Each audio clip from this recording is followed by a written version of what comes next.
Good morning students, welcome to my channel dreams make real. बच्चों, my name is Deepali और आज मैं आप लोगों के लिए नाइन्थ क्लास की कौन सी बच्चों नाइन्थ क्लास की हिंदी की कार्यपत्रक नंबर 75 जिसकी तिथि 20 जनवरी 2021 रहेगी। चलिए बच्चों, आज हम इस वर्कशीट को अच्छे से समझते हैं और अपनी कॉपी में करेंगे। तो बच्चों, सबसे पहले यहाँ पर आपको विद्यार्थी का नाम यानी अपना नाम लिखना है और यहाँ अपनी कक्षा अध्यापक क्लास टीचर का नाम आपको यहाँ पर लिखना है। तो चलिए आज हम इसको पढ़ना स्टार्ट कर रहे हैं। हुआ यूँ था कि किसी शादी के सिलसिले में नुक्कड़ की हवेली के तमाम मर्द मतलब पुरुष बारात में दूसरे गांव गए हुए थे। औरतें सज धज कर रत जगह बना रही थी, नाच गाना हो रहा था। नाच गाने और ढोलक की थाप के शोर में क्या हो रहा था, नामी चोर कब सेंध लगाकर हवेली में घुसा किसी को कोई खबर न थी। पर चोर था बदकिस्मत, जिस कमरे में घुसा उसमें माँ जी सोई हुई थी। मतलब चोर जिस कमरे में घुसा वहाँ पर माँ जी सोई हुई थी। औरतों के शोर से बचने को वे अपना कमरा छोड़ दूसरे कमरे में जा सोई थी। मतलब क्योंकि बूढ़ी औरत को शोर शराबा अच्छा नहीं लगा होगा तो वो दूसरे कमरे में जाकर सो गई और इत्तेफाक से चोर भी उसी कमरे में घुस गया। चोर बेचारा तमाम जुगराफिया दिमाग में बिठलाकर उतरा था। उसे क्या पता था कि इतनी बड़ी बूढ़ी पुरखिन जगह बदल लेगी। मतलब पुरखिन मतलब इतनी बड़ी बूढ़ी औरत एक जगह पड़ी रहेगी। उसने तो सोचा था कि वो जंगल बदल कर सो जाएगी। खैर, बुढ़ापे की नींद ठहरी, चोर के दबे पाँव की आहट से भी खुल गई।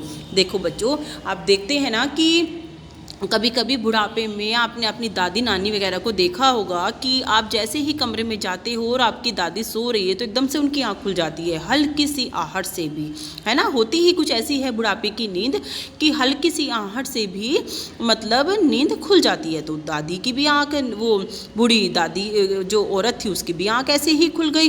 कौन? माँ जी ने इत्मीनान से पूछा। जी मैं। चोर ने युगों से चला आ रहा पारंपरिक असंगत जवाब दिया। वही चोर जैसा जवाब देते हैं। पानी पिला, माँ जी ने कहा। जी मैं। चोर झिझक कर रह गया। मतलब उसको बहुत ही झिझक रहा था क्योंकि वो बतला तो पाया नहीं था कि मैं चोर। उसने कहा जी मैं। तो उसकी बूढ़ी दादी औरत ने कहा कि पानी पिला दे। तब तक माँ जी बिस्तर के बराबर में टटोल कर देख चुकी थी, लोटा खाली था। ऐसा कर उन्होंने कहा, यह लोटा ले और कुएं से पानी भर ला, पर देख कपड़ा कसकर बांधे रखियो और तरीके से छानियो। मतलब देखो चोर को किस किस तरह से वो कह रही हैं कि जा कुएं से पानी भरकर ले आ। तो देखो बच्चों आगे,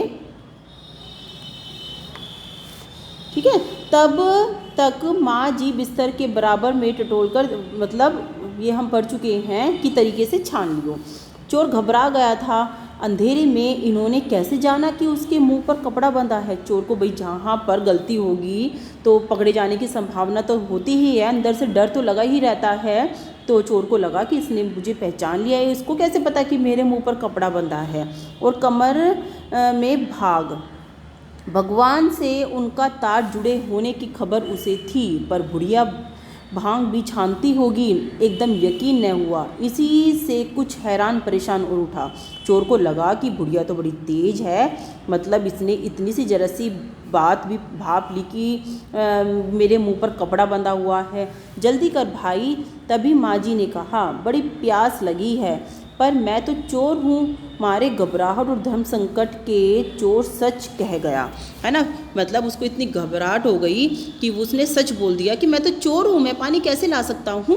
क्योंकि बच्चों आपने भी देखा होगा कभी कोई गलती अगर आपने की है, आपने किसी स्कूल में किसी की पेंसिल ले लिया, किसी का शॉर्पनर लिया है और फिर आपकी चेकिंग होती है तो आप घबरा जाते हो, है ना। कभी कभी आप सच बोल देते हो कि मैंने गलती से अपने बैग में रख लिया। तो वही चोर के साथ भी ऐसा ही हुआ है। चलिए अब हम आसान से प्रश्न दिए गए हैं। किसी को चोर के सेंध लगाकर हवेली में घुसने की खबर क्यों नहीं हुई। देखो बच्चों, मैंने इनके आंसर आपके लिए लिख कर रखे हैं। शादी के सिलसिले में नुक्कड़ की हवेली के तमाम मर्द बारात में दूसरे गांव गए हुए थे। औरतें सज धज कर रतजगा बना रही थी। नाच गाने और ढोलक की थाप के शोर में चोर सेंध लगाकर हवेली में घुस गया। ये आप लोग उत्तर 1 लिखेंगे। चलिए अब हम प्रश्न नंबर 2 देख लेते हैं बच्चों। प्रश्न नंबर 2 हमारा है,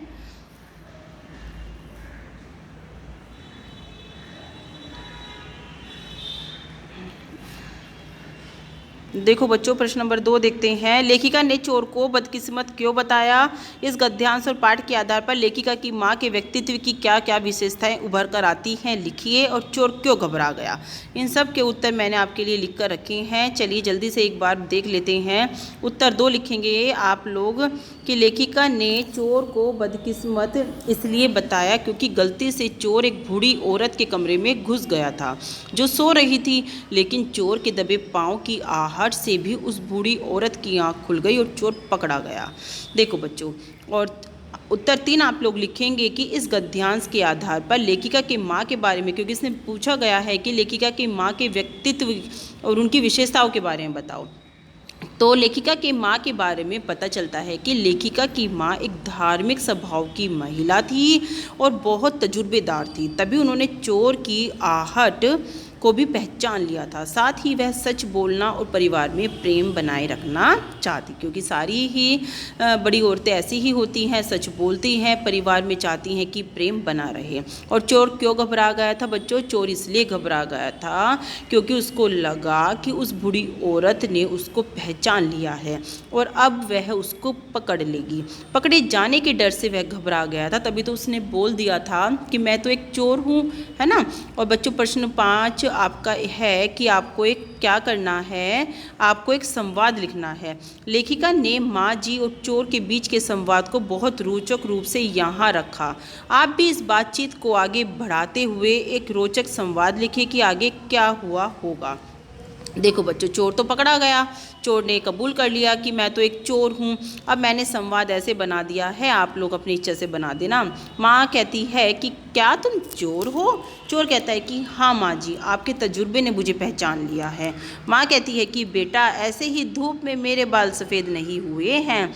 चोर कहता है कि माँ जी, इस पे बिंदी लगा लेना बेटा, मैं आगे से चोरी नहीं करूँगा, कृपया आप पुलिस को मत बुलाना। तो फिर क्या होता है, तो माँ क्या कहती है, बेटा तुम मुझे एक वरदान दो कि तुम आज के बाद चोरी नहीं करोगे, तभी मैं पुलिस को नहीं बताऊंगी और घर के किसी सदस्य को भी नहीं बुलाऊंगी। ये आएगा बच्चों यहाँ पर, ठीक है। अब तुम चले जाओ। तो इस तरह से आगे की बातचीत आप और आगे बढ़ा सकते हो कि फिर चोर ने कहा कि ठीक है माँ जी, अब मैं चलता हूँ, मैं आगे से चोरी नहीं करूँगा। तो माँ बूढ़ी औरत को भी लगता है कि चलो आज मैंने एक ख़राब इंसान को एक अच्छे इंसान में बदल दिया, उनको बहुत खुशी होती है। मतलब इस तरह से करके आप उसको और आगे भी लिख सकते हैं। तो बच्चों, वीडियो से बेनिफिट ज़रूर मिल रहा होगा, आपको सारे आंसर मिल रहे हैं और वो भी बिल्कुल आसान सी लैंग्वेज में आपके लिए मैं आंसर लेकर आती हूँ। तो बच्चों जल्दी से वीडियो को लाइक और चैनल को सब्सक्राइब कर दीजिए। अगर आप चाहते हैं कि इसी तरह की बेनिफिशियल्स वीडियो आपके लिए आएँ, आप अपनी कॉपी में करें उनको, तो जल्दी से आप बच्चों चैनल को सब्सक्राइब और बेल आइकन हिट कर दीजिए। थैंक यू बच्चों।